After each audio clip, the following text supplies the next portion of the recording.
This video is brought to you by Dr. Kristen R. Bromley's Guitar Method Book Series and Online Music Academy. Hi, I'm Dr. Kristen Bromley. Welcome to my online academy. It's so great to have you joining me here in these lessons. This lesson is part of the Fretboard Theory playlist, and these lessons come out on Theory Thursdays. So in this lesson, I'm going to be talking about how notes are situated on the guitar. One of the most foundational important things to be able to unlock the fretboard is to actually know how the notes are situated on the fretboard. So we're going to go ahead and take a look at that. Now up on the board, I have written the notes. The guitar was born in Western Europe, Italy, Spain, France, even England. Those sorts of places were where the guitar existed first. Western instruments have 12 different pitches in an octave. So what is an octave? Well, when you have one sound, an individual note or an individual sound, and you do that sound, that exact sound, but in a higher range or in a lower range, those are considered to be an octave apart. Now, we split that octave, that same sound, in a higher range versus a lower range into 12 different pitches.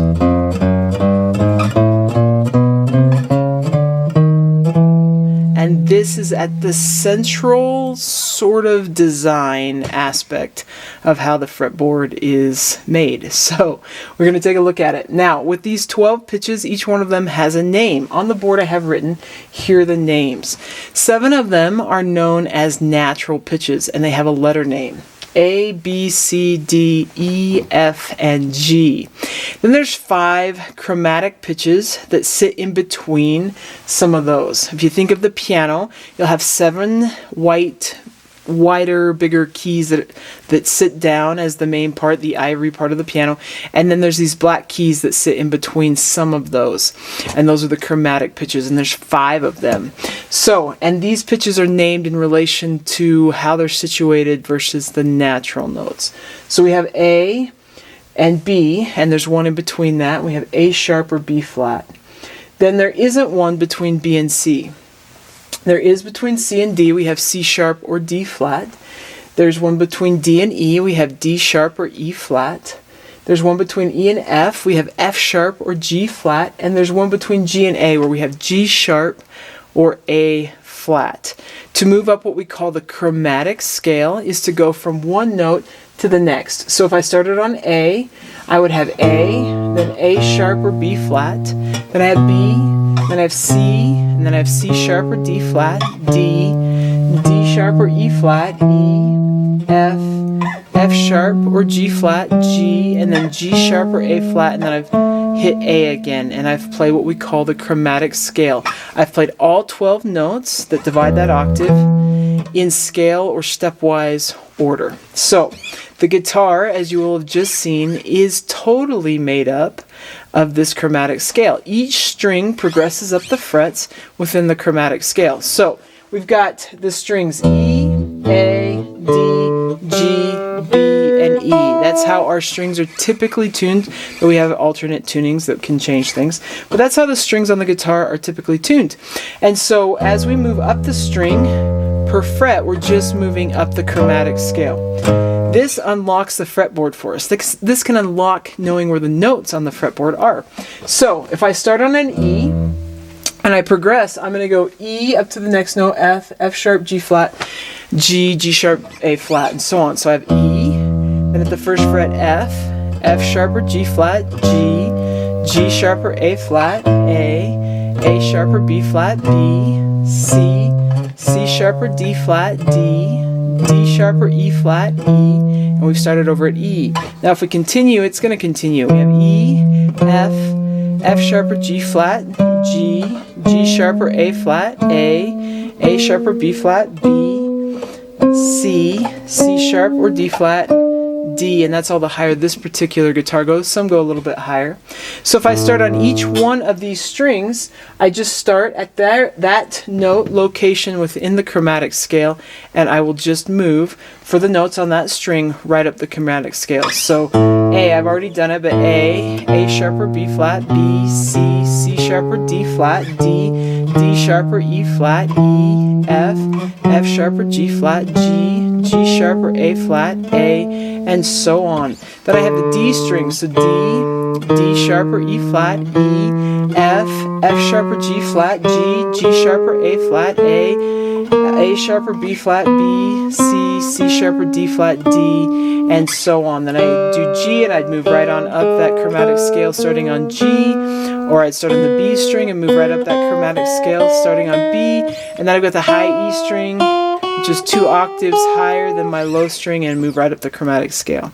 So that unlocks how notes are situated along the neck. The challenge is actually memorizing the fretboard and learning where these notes are located.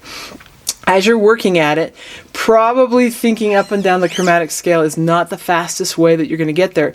Though it's a good exercise, and this is a good technique, actually, just to go right up and down that chromatic scale along one string, practice some shifting. We've got our Technique Tuesday lessons, and that would be a good technique practice to just go up and down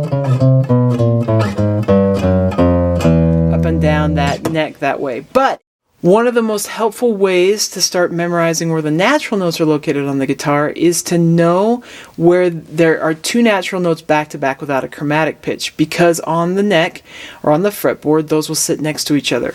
So if we can always remember that between B and C there is no chromatic pitch, so B and C will always sit next to each other on the neck, that will really help us. And then between E and F, the exact same thing. The rest of the pitches have a chromatic between.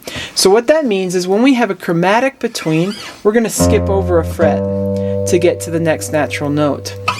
When we don't have a chromatic between, we're going to go from one fret right to the next. So on this low 6th string, if we're just worrying about the natural notes first, which is easier, though I have my E, my open E, I know that between E and F there is not a chromatic pitch. So I know that I'm just going to the 1st fret. Then between F and G I skip over because there is. Between G and A I skip over because there is. Between A and B I skip over because there is.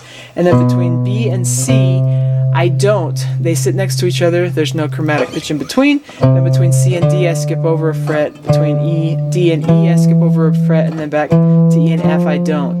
Now this creates this pattern of natural notes being at 1, 3, 5, 7, 8, 10, 12 on the 6th string. 1, 3, 5, 7, 8, 10, 12. So that's how that works on the 6th string.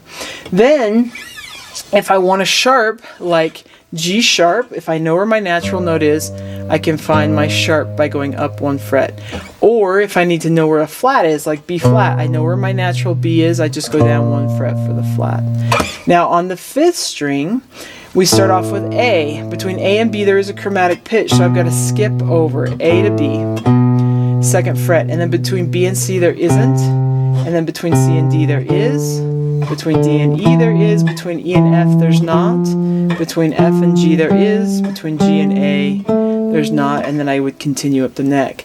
Now the pattern on this string would be 2, 3, 5, 7, 8, 10, 12. When we're working up the neck, we mostly work from position 3 and higher. Occasionally we're in position 2, but usually when we're in position 2 we're also working in open position. There's some exceptions to that, but not always.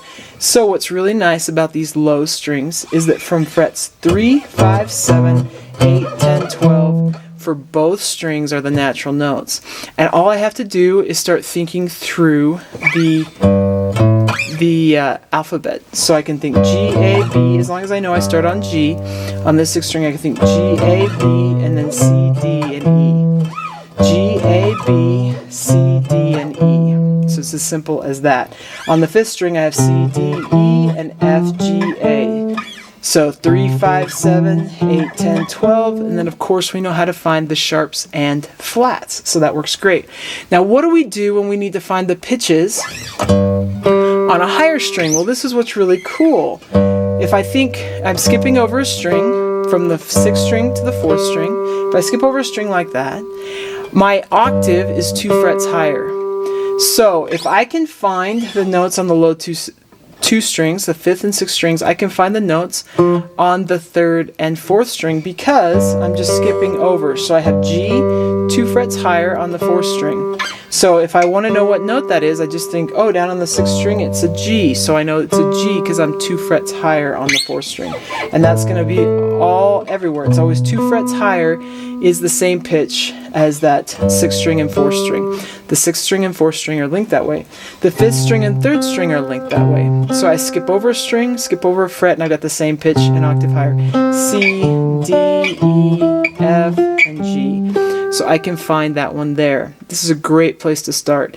Now as we're learning guitar, we usually are learning chords where we need to know the low 2/6 strings, and it becomes a later game when we need to know the higher strings. But that's an easy way to find them. And then on the top 2 strings, they're 2 frets higher than strings 4 and 3. So string 2 and 4 are linked, but I'm 2 frets higher. So if I'm playing an F at the 3rd fret, then I'm up at the 6th fret. Because I've got 2 frets in between, so I'm really 3 frets higher, I should say. And then I've got G, and then I've got A, B, and C. And that works the same with the 3rd string and the top string. So if I start on B at the 4th fret, I got a B clear up 3 frets higher at the 7th fret. And they just work that way too. So I've got 2 octaves. I can skip, when I take the 6th string, I skip to the 4th string 2 frets higher, and then from that one to the 2nd string 3 frets higher, and I've got G's there, G, G, and G. And then in the C, I could do that with the 5th string, skip over a string and go 2 frets higher to the 3rd string, I've got a C there, and then up to the top string I get 3 frets higher. So that can help locate notes if you start memorizing where the notes are on the low 2 strings. Okay, so I hope that helps with understanding how the notes are situated along the fretboard. So this is sort of a part 1 with this chromatic scale and knowing the notes along the fretboard, sort of unlocking it with this chromatic scale. In the next lesson, which will be part 2, we'll look at these notes across the strings in first position, and then in part 3 we'll look at different ways you can play the chromatic scale across the strings as we go higher along the neck. So it's going to be great. Hope you're having fun with the guitar. Take care, and we'll see you again. If you found this video helpful, please hit the like button and subscribe to the channel. For more in-depth lessons and to progress through a free guitar course, check out my Guitar 101 series on YouTube and my guitar method books, which all come with access to hours of in-depth video lessons. You can find more information about me and my products at KristenBromley.com. Take care.